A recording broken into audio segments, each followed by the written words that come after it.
के चक्र में फंस जाता है। परंतु तुम्ही ने इस माया में सृष्टि की रचना करके और दूसरी ओर मनुष्य को चंचल मन प्रदान करके दोनों को एक दूसरे में उलझा दिया है। पग पग पर मनुष्य के बहकने के लिए अनगिनत आकर्षण पैदा किए हैं। मनुष्य इसके जाल में उलझा रहता है। और क्षमा करना, तुम्हें जाल बिछाकर किसी शिकारी या बहेलिये की भांति जाल में फंसे मनुष्य के हाथ पैर मारने, उसके छटपटाने का तमाशा देखते रहते हो। नहीं अर्जुन, मैं तमाशा नहीं देखता, बल्कि अपनी माया की लीला देखता हूं। फिर भी केवल निहारते ही रहते हो ना, सहायता तो नहीं करते कि बेचारा प्राणी इधर उधर भटक रहा है, रास्ता भूल पड़ा है। तुम्हारे मन में बेचारे मनुष्य की सहायता करने का विचार कभी नहीं आता कि आगे बढ़कर उसका हाथ थाम लो, उससे सच्चा रास्ता दिखाऊं? बिल्कुल आता है, और मैं मनुष्य की सहायता भी करता हूं। परंतु कब कब करते हो तुम उसकी सहायता? मैं तो देख रहा हूं कि तुमने कर्म का विधान बना दिया है, जन्म मरण का चक्र चला दिया है और इस चक्रव्यूह में मनुष्य को फंसा दिया है। ये तो कोई बात नहीं हुई, ये तो कोई सहायता नहीं हुई।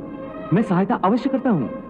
अपने भक्त को मैं कभी बेसहारा नहीं छोड़ता, परंतु मनुष्य मेरी ओर देखे सहायता के लिए, मेरी ओर बढ़े तो मैं उसकी सहायता करूं ना। परंतु वो मेरी ओर बढ़ने के बजाय अपने अहंकार में डूबा रहता है, अपने बाहुबल के घमंड में पड़ा रहता है। वो तो इस भ्रम में पड़ा रहता है कि संसार में उससे बढ़कर कोई नहीं है। वो तो केवल अपनी बुद्धि और अपने बल पर ही भरोसा करता है। अपने बाहुबल पर उसे अपने परमात्मा से भी अधिक विश्वास होता है। अपने रास्ते से भटके हुए मनुष्य की सहायता के लिए आखिर तुम उसे क्या चाहते हो? क्या तुम्हें सोने चांदी के चढ़ावे चाहिए? क्या तुम अपने भक्तों से स्वादिष्ट और पंच पकवान चाहते हो?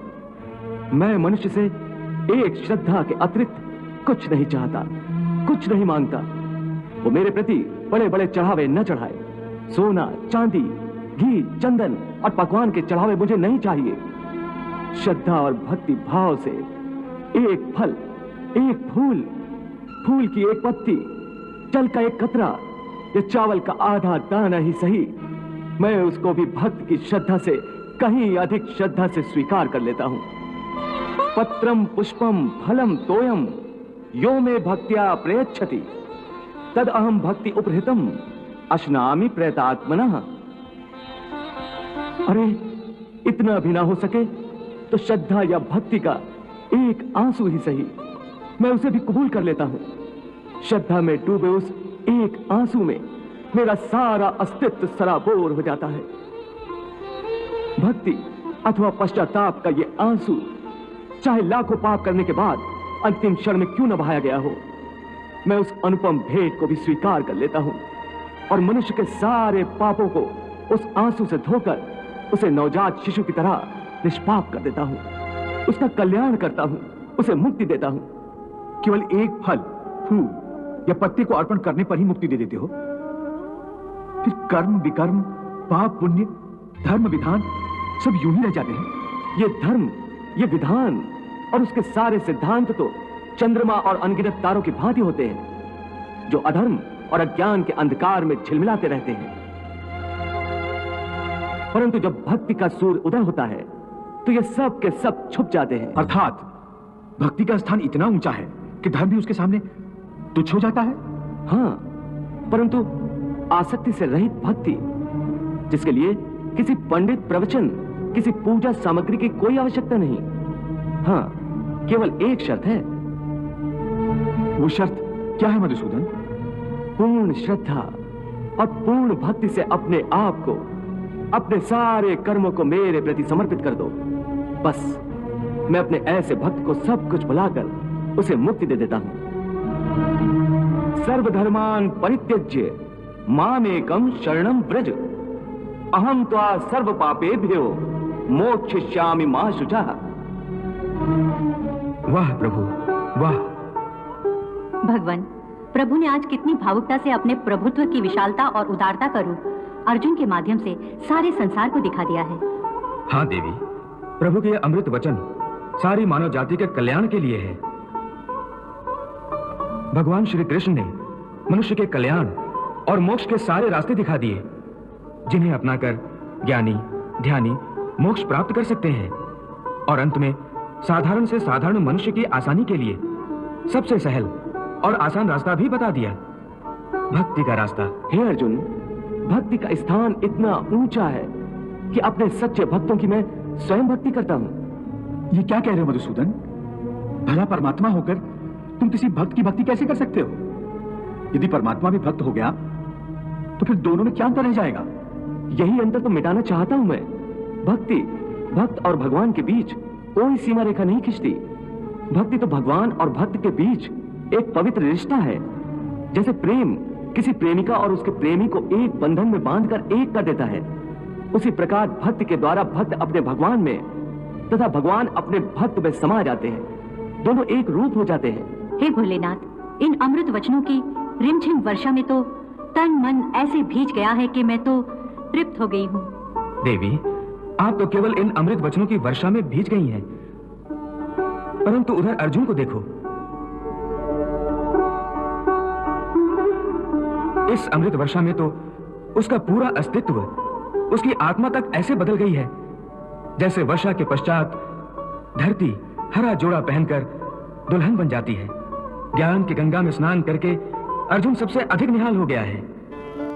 हे मधुसूदन, यह कहना तो बहुत आसान है कि तुम मन पर काबू पा लो, मन के स्वामी बन जाओ, परंतु यही तो सबसे दुष्कर कार्य है। हे केशव, मन तो वायु की तरह चंचल है। जिस प्रकार बहती हुई हवा पर काबू पाना असंभव है, इसी प्रकार इस चंचल मन को अपने अधीन करना अति दुष्कर काम है। हे अर्जुन, तुम्हारा यह कहना सत्य है कि मन अति चंचल है। उसे अपने वश में करना बहुत मुश्किल है। मुश्किल है जनार्दन, असंभव है।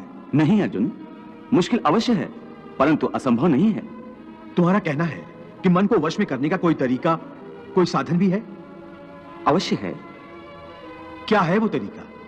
असंशयम महाबाहो मनो दुर्निग्रहम चलम अभ्यासेन तु कौन्ते वैराग्येण च गृह्यते। अर्थात मन को वश में करने के लिए उस पर दो तलवारों से प्रहार करना पड़ता है। एक तलवार अभ्यास की है और दूसरी तलवार है वैराग्य की। अभ्यास और वैराग्य? हाँ, अभ्यास और वैराग्य। देखो अर्जुन, अभ्यास का अर्थ है निरंतर अभ्यास। मन को एक काम पर लगा दो, वो वहां से भागेगा, उसे पकड़ कर लाओ, वो फिर भागेगा, उसे फिर पकड़ो। ऐसा बार बार करना पड़ेगा। जैसे घोड़े का नवजात शिशु एक क्षण के लिए भी स्थिर नहीं रहता, क्षण क्षण में इधर उधर फुदकता रहता है, उसी प्रकार मन भी क्षण क्षण में इधर उधर फुदकता रहता है। एक चंचल घोड़े की तरह मन भी बड़ा चंचल होता है, और ऐसे चंचल मन को काबू करना उतना ही कठिन है जैसे किसी मुंहजोर घोड़े को काबू करना। ऐसे घोड़े को काबू करने के लिए सवार जितना जोर लगाता है, घोड़ा उतना ही विरोध करता है और बार बार सवार को ही गिरा देता है। परंतु यदि सवार दृढ़ संकल्प हो तो अंत में वो उस सरकश घोड़े पर सवार हो जाता है। बस फिर वही घोड़ा सवार के इशारे पर चलता है। उसी प्रकार मन को भी नियंत्रण की रस्सी में बांधकर बार बार अपने रास्ते पर लाया जाता है, तो अंत में वो अपने स्वामी का कहना मानना शुरू कर देता है। इसी को कहते हैं अभ्यास की तलवार चलाना। जब अभ्यास की तलवार से ही मन ठीक रास्ते पर आ जाए, फिर वह दूसरी वैराग्य की तलवार की क्या आवश्यकता है? उसकी आवश्यकता इसलिए है कि एक बार ठीक रास्ते पर आ जाने के बाद मन फिर से उल्टे रास्ते पर न चला जाए, क्योंकि उल्टे रास्ते पर इंद्रियों के विषय उसे सदा ही आकर्षित करते रहेंगे। मिथ्या, भोग, विलास और काम की तृष्णा उसे फिर अपनी ओर खींच सकती है।